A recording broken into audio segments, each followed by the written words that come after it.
God is not okay with sin.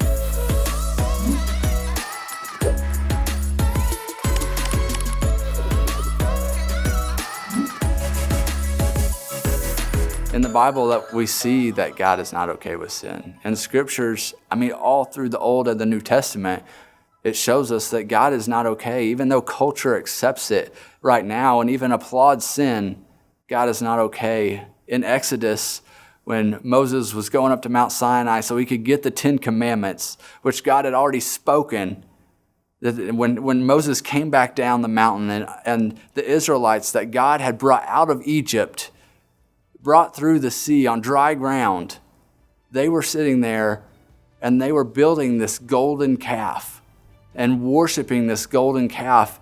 And Moses came down just with anger, and it was from God. And he said, "Who is for God?" And the Levites, they all came to him.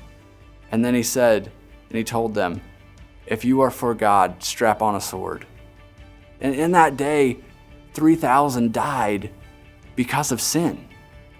Because of sin, they died. And we forget that even in the Garden of Eden, that Adam was kicked out of the garden for sinning against God. And all through scriptures, it shows us how serious sin is against God. But in our culture now, it's not serious anymore. But in our Christian lives, is sin serious? Because it is to God.